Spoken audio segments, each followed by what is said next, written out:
आप देख रहे हैं न्यूज 18 इंडिया। मैं हूं आपके साथ प्रीति रघुनंदन। पत्थर मार सियासत पर घिर गई हैं ममता बनर्जी और शुरुआत करेंगे इसी बड़ी खबर के साथ। बंगाल में बीजेपी अध्यक्ष जेपी नड्डा के काफिले पर कल हुए हमले के मामले में पुलिस ने 7 लोगों को गिरफ्तार किया है। इन सभी आरोपियों को डायमंड हार्बर इलाके से पकड़ा गया है। पुलिस ने हमले से जुड़े मामलों में अभी तक 3 एफआईआर दर्ज की हैं। पुलिस ने इन लोगों को दंगा और सरकारी काम में रुकावट डालने के आरोप में गिरफ्तार किया।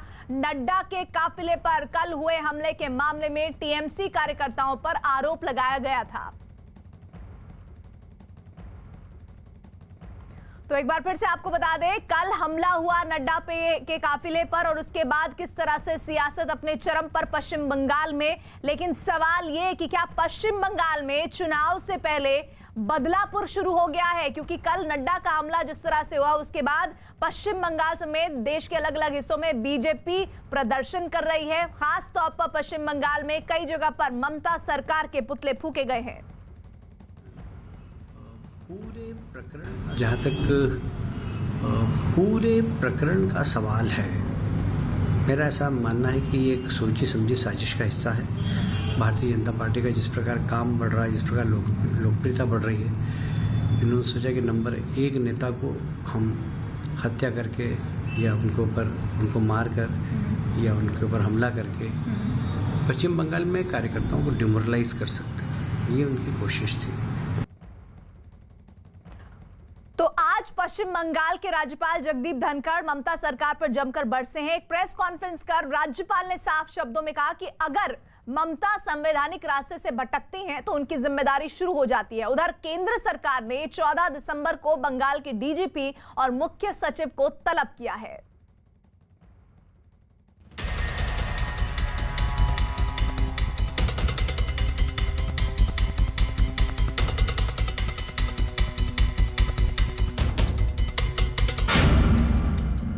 नड्डा पर हमले पर केंद्र सख्त, डीजीपी और मुख्य सचिव तलब। गृह मंत्रालय ने दिल्ली बुलाया। 14 दिसंबर को दिल्ली तलब।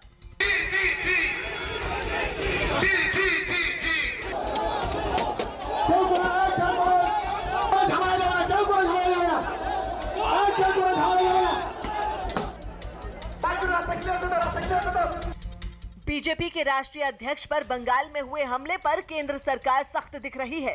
केंद्रीय गृह मंत्रालय ने बंगाल में लगातार सियासी हमलों को देखते हुए डीजीपी और मुख्य सचिव को दिल्ली तलब किया है। 14 दिसंबर को इन 2 बड़े अधिकारियों से बंगाल की कानून व्यवस्था पर सफाई मांगी जाएगी। बताया गया कि डीजीपी और मुख्य सचिव को बताना पड़ेगा कि आखिर इतने दिनों से बंगाल में सियासी हिंसा क्यों हो रही है। कल भारतीय जनता पार्टी के राष्ट्रीय अध्यक्ष जेपी नड्डा जी के काफिले पर जिस तरह से हमला हुआ है वो बहुत निंदनीय है। गृह मंत्रालय ने रिपोर्ट मंगवाया है, लेकिन वेस्ट बंगाल सरकार ही माहौल ऐसा बना रही है और वेस्ट बंगाल सरकार ही ऐसे सारी हिंसा उनके नेता करा रहे हैं। तो ये बहुत ही निंदनीय स्थिति है। The events that happened yesterday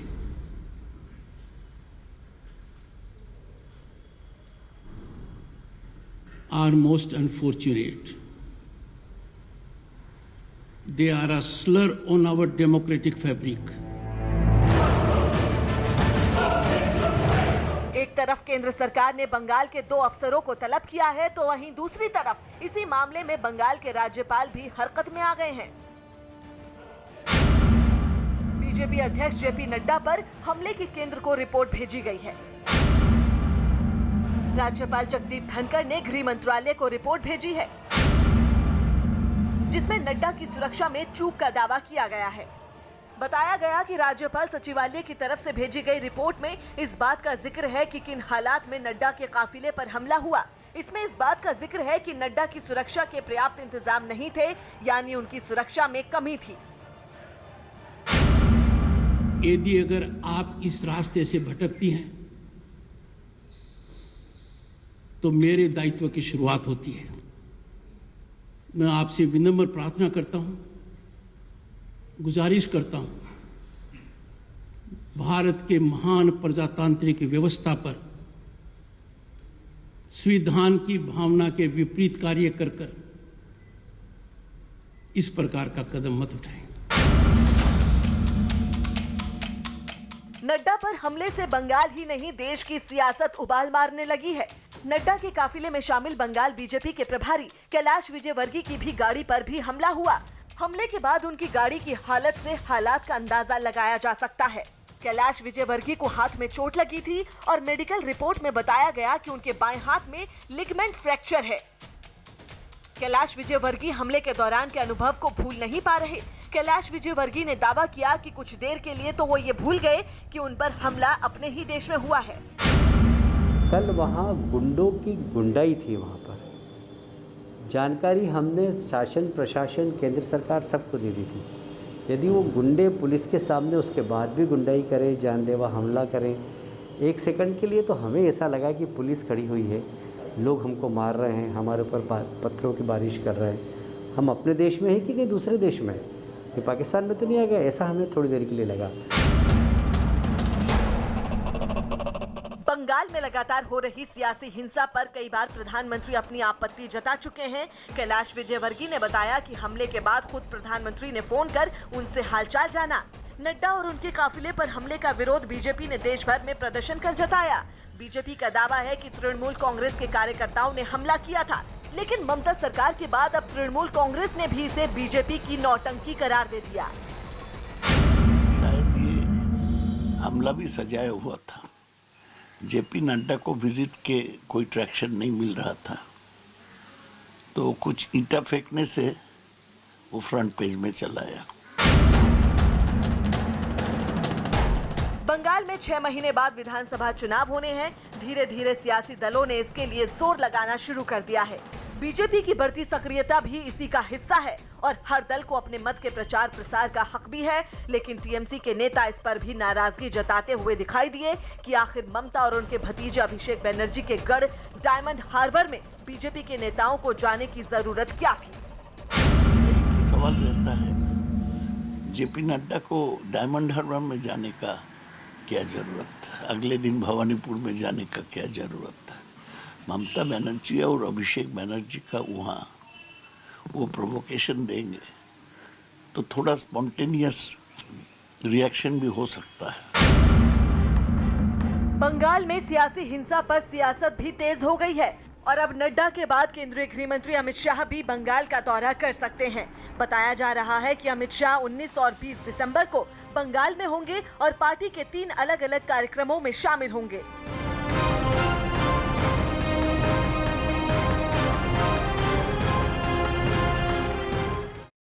और इसी मामले पर बात करने के लिए हमारे साथ कोलकाता से लाइव जुड़ रही हैं आशिका सिंह, साथ ही अमित पांडे दिल्ली से जुड़ रहे हैं और साथ ही वरिष्ठ पत्रकार शेष नारायण सिंह जी भी जुड़ रहे हैं। सीधे आशिका, आपका रुख, कोई अपडेट जो इस वक्त जरूरी? बिल्कुल, इस समय की सबसे बड़ी खबर ये है कि यहाँ पर जो प्रमुख सचिव हैं उन्होंने चिट्ठी लिखी है गृह सचिव को दिल्ली में और ये कहा है कि सुरक्षा के पर्याप्त इंतजाम किए गए थे।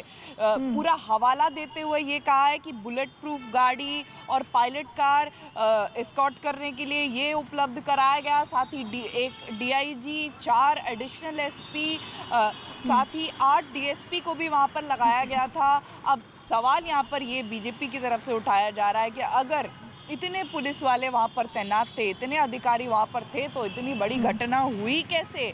जिस रास्ते से जेपी नड्डा का काफिला गुजरना था वहाँ पर इतने तादाद में जो प्रदर्शनकारी थे उन्हें पहले ही पुलिस ने क्यों नहीं वहाँ से हटाया? तो सवाल पुलिस की भूमिका पे अब भी है, भले ही जवाब दे दिया गया हो पश्चिम बंगाल सरकार की तरफ से, लेकिन सवाल अभी भी खड़े हो रहे हैं। जी शेष जी, क्या सियासत का बदलापुर बन गया है पश्चिम बंगाल? नहीं, ये तो के ऊपर हमला हुआ है नड्डा साहब के ऊपर, ये उसमें 2 डीआईजी, 5 डीएसपी, 3 एसपी ऐसा जो गिना दिया उन्होंने। सवाल ये है कि आप इतने इंतजाम किए थे तो हमला हुआ कैसे? जो हमला अगर हुआ तो बीजेपी वालों ने कराया, खुद कराया, तो उनको आपने तुरंत पकड़ा क्यों नहीं? उनको वहाँ आने क्यों दिया? सिक्योरिटी रिंग में क्यों आने? ये सारे सवाल खड़े होते हैं।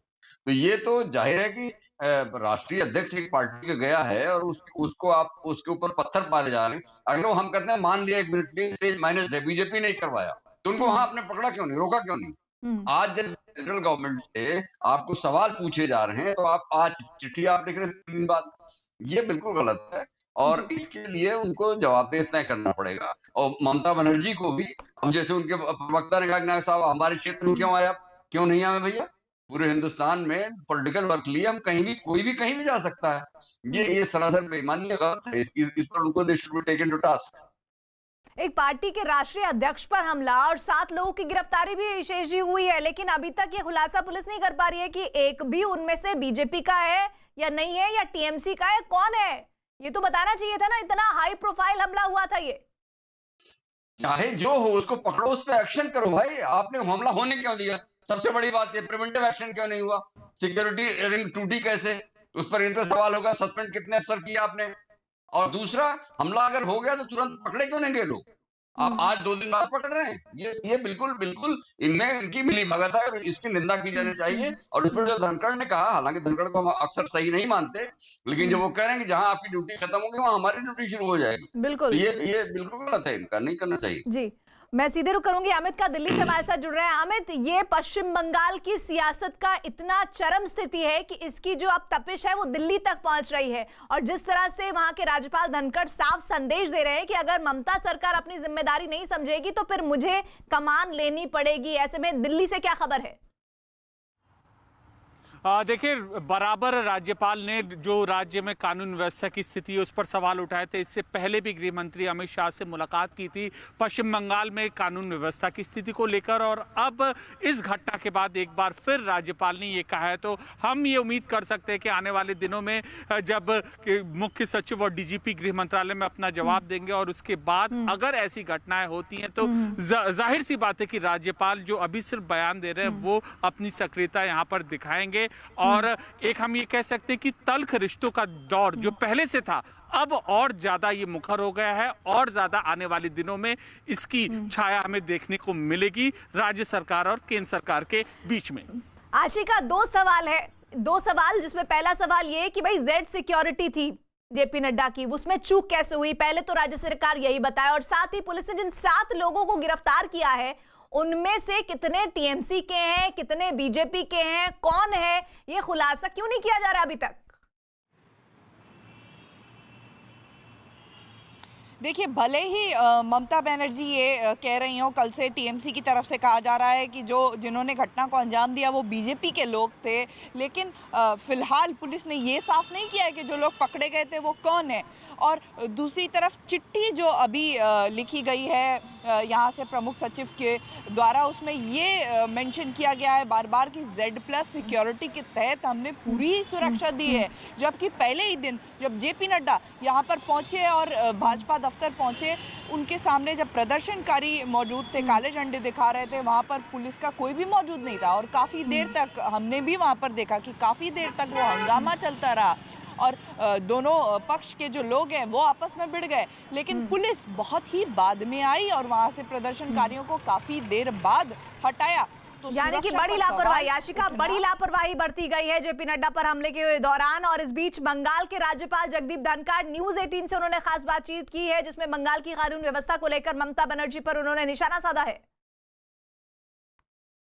धनखड़ सर, बहुत बड़े राजनीतिक दल सबसे जिसकी दिल्ली में सत्ता में है उसका अध्यक्ष जाता है, केंद्र सरकार का गृह मंत्री जाता है, पश्चिम बंगाल का गवर्नर भी कई बार भीड़ में घिर जाता है। तो क्या माना जाए, आप खुद गवर्नर हैं वहाँ के, आप भी खुद 2-3 बार घिर चुके हो वहाँ पर मॉब से और भीड़ से, किस तरह से आप बच के निकले आप खुद ही जानते हो। तो क्या एक गवर्नर एक राज्य का मानता है कि लॉ एंड ऑर्डर मशीनरी बिल्कुल काबू से बाहर हो चुकी है?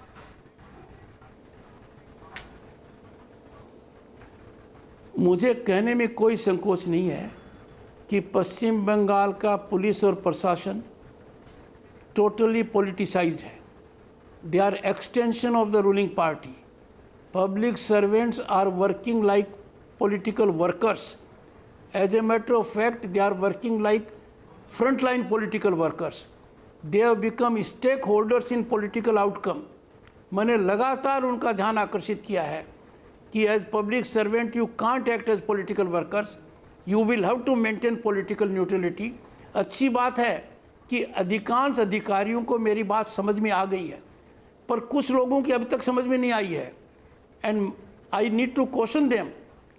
ऐसा न करना, they are playing with fire, they will face the wrath of law. और यहाँ तक हालत है कि पश्चिम बंगाल का जो प्रशासन है। धनखड़ सर, तो आपको लगता है कि स्थितियां जो है चुनाव आते आते। हेलो धनखड़ साहब, आवाज आ रही है हमारी? धनखड़ साहब, आवाज आ रही है? हाँ, बिल्कुल बिल्कुल। मेरा सवाल तो यही है कि जिस तरह से चुनाव, I can hear you.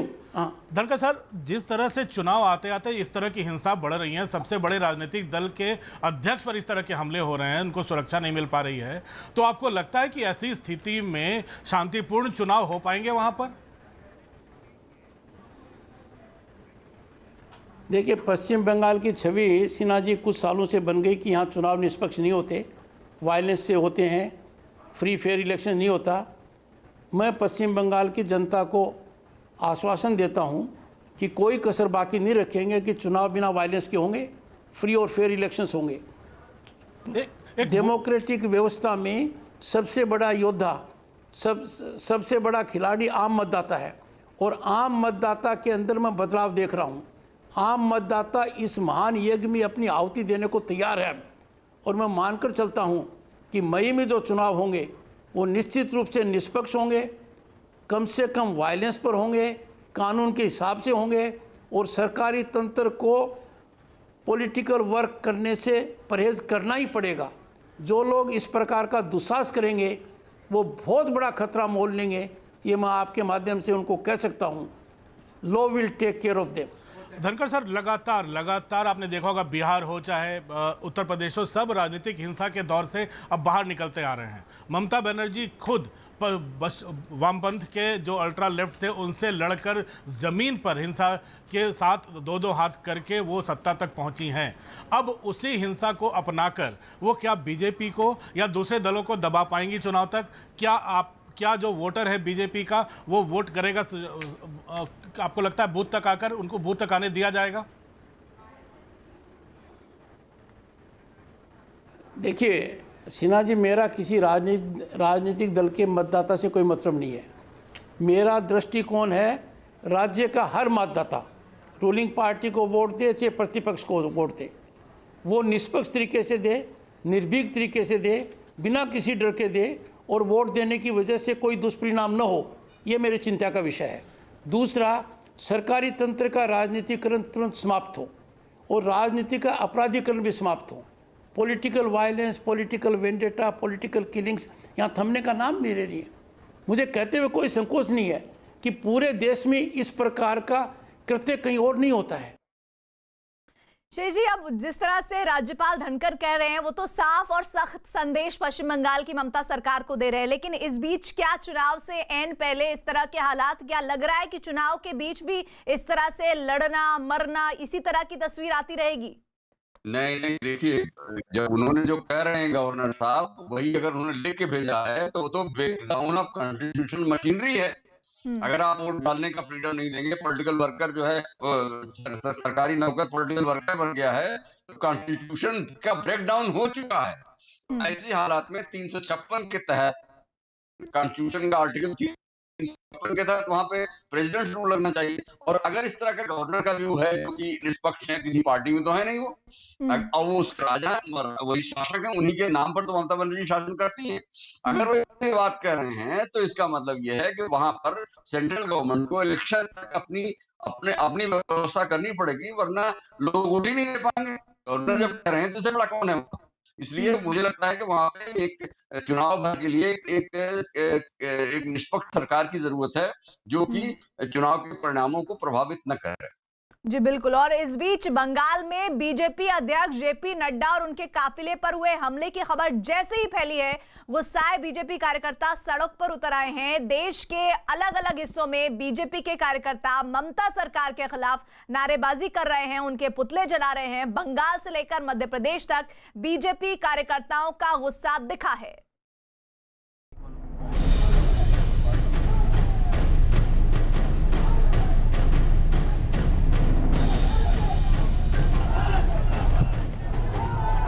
BJP के राष्ट्रीय अध्यक्ष पर बंगाल में हमला हुआ तो पार्टी के कार्यकर्ता तिलमिला उठे और तृणमूल कांग्रेस का विरोध जताने के लिए सड़कों पर निकल पड़े। इसकी एक तस्वीर नॉर्थ 24 परगना में दिखी, जहां बीजेपी कार्यकर्ता पोस्टर बैनर लेकर ममता सरकार का विरोध जताते नजर आए। इनमें बड़ी संख्या में महिलाएं भी दिखी। प्रदर्शनकारियों ने सड़क पर टायर जलाकर रास्ता तो रोका ही, साथ ही वहीं धरने पर भी बैठ गए।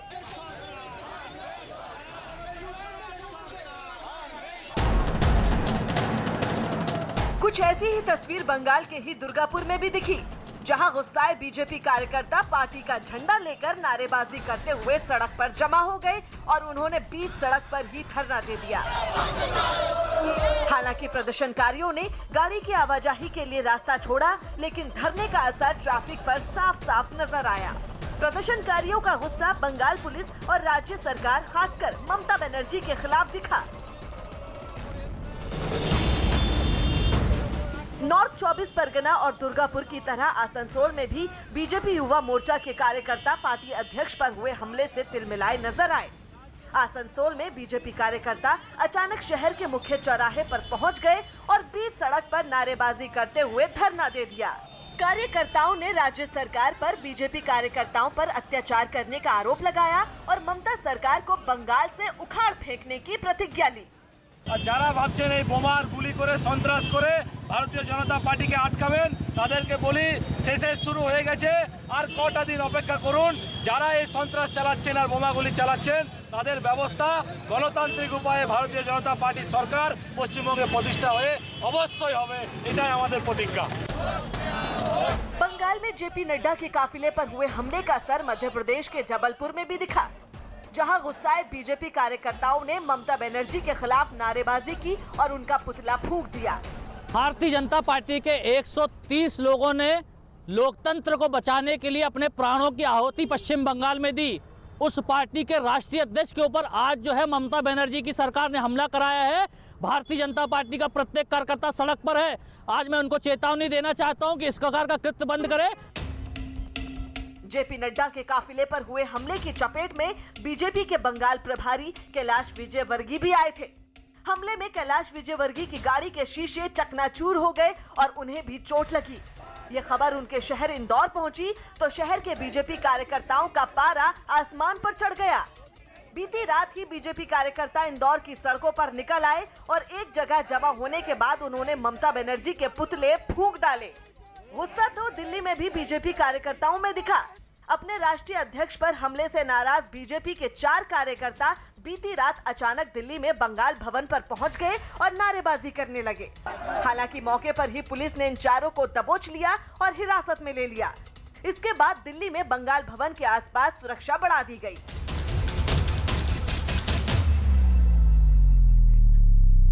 कोलकाता से आशिका हमारे साथ जुड़ी हुई हैं। आशिका, आज दिलीप घोष ने भी एक ट्वीट किया है जिसमें उन्होंने कहा कि ये जो सब कुछ हो रहा है टीएमसी के शासनकाल में, लाल किताब में लिखा जा रहा है और पूरा सूद समेत बदला लिया जाएगा।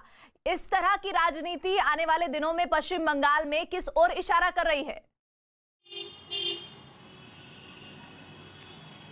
बिल्कुल, ये साफ है कि आने वाला जो चुनाव है ये बहुत ही इवेंटफुल रहने वाला है। बहुत सी ऐसी घटनाएं आगे भी देखने को मिलेंगी। पश्चिम बंगाल का इतिहास रहा है राजनीतिक हिंसा का। जब टीएमसी सत्ता तक पहुंची थी तब भी इसी रास्ते पहुंची थी। अब भी जब बीजेपी से सीधे लड़ाई टीएमसी की है तब भी राजनीतिक हिंसा ही देखने को मिल रही है और आने वाले चुनाव में भी देखने को जरूर मिलेगी।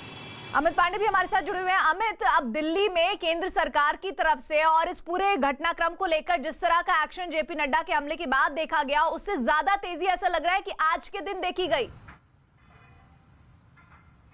जी बिल्कुल, आज के दिन देखी गई और इसीलिए मुख्य सचिव और डीजीपी के किसी एक राज्य को तलब किया गया क्योंकि वहां की कानून व्यवस्था इतनी खराब है। अगर हम गृह मंत्रालय या केंद्र सरकार का रवैया राज्यों के प्रति देखें तो जब आपदा होती है या विशेष परिस्थितियां होती हैं तभी मुख्य सचिव और डीजीपी को बुलाया जाता है, लेकिन कानून व्यवस्था को लेकर अगर गृह मंत्रालय या केंद्र सरकार बुला रहा है राज्य के दोषी शाला अधिकारियों को तो इस बात की ओर ये इशारा करता है कि बेहद गंभीरता से इस मामले को लिया जा रहा है और जब 14 दिसंबर को ये दो आला अधिकारी आएंगे तो इनको जवाब देना होगा। हालांकि हमारी सहयोगी आशिका ने जो बताया था कि चिट्ठी के जरिए मंशा अपनी पश्चिम बंगाल सरकार ने साफ कर दी है, लेकिन 14 दिसंबर को जब गृह सचिव के सामने इन दोनों आला अधिकारियों को बताना होगा कि लेकिन अभी जो स्थिति बन रही है इस वक्त अमित, वो ये कि पश्चिम बंगाल की सरकार के जरिए ना तो निगलते बन रहा है ना उगलते बन रहा है, क्योंकि जो सिक्योरिटी लैप्स हुआ है उसकी जवाबदेही सीधे तौर पर उनकी बनती है, जिस पर वो सीधे सीधे जवाब नहीं दे पा रहे हैं, और इस पर कैसे अपने आप को बचाएं